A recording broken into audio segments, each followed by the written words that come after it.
À quelques pas du terminal portuaire, les routiers doivent patienter ici avant de récupérer ou déposer un container. Mais l'attente est longue, souvent plusieurs heures.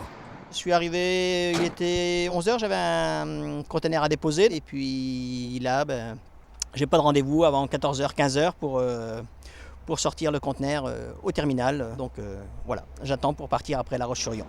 Certains n'ont pas de rendez-vous avant le lendemain matin, un manque d'organisation dans le port selon les transporteurs qui menacent de bloquer les accès aux terminaux.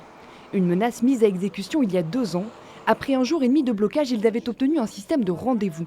Depuis leur bureau, les transporteurs gèrent désormais ce planning pour les routiers. Problème, il n'y a pas assez de disponibilité. Les dockers disent qu'il n'y a pas assez de personnel, pas assez de cavaliers, donc ça c'est largement possible. Donc c'est aux manutentionnaires de mettre des moyens supplémentaires et des hommes supplémentaires pour mettre du rendez-vous en plus, au moins doubler les rendez-vous, quoi. Face à ces demandes, plusieurs secteurs d'activité du port ont réagi par la voie de l'UMEP, l'Union maritime et portuaire, une mise en garde pour ceux qui envisagent le blocage. La communauté portuaire n'acceptera pas d'être menacée de négocier sous la contrainte. En conséquence, les membres du conseil d'administration de l'UMEP ont décidé de prendre des mesures drastiques, voire des sanctions, vis-à-vis des personnes physiques ou morales.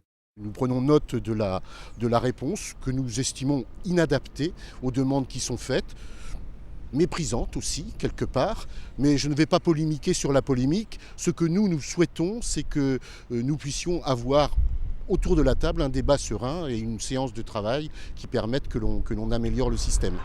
Les négociations s'annoncent houleuses. Les transporteurs veulent être entendus avant la semaine prochaine.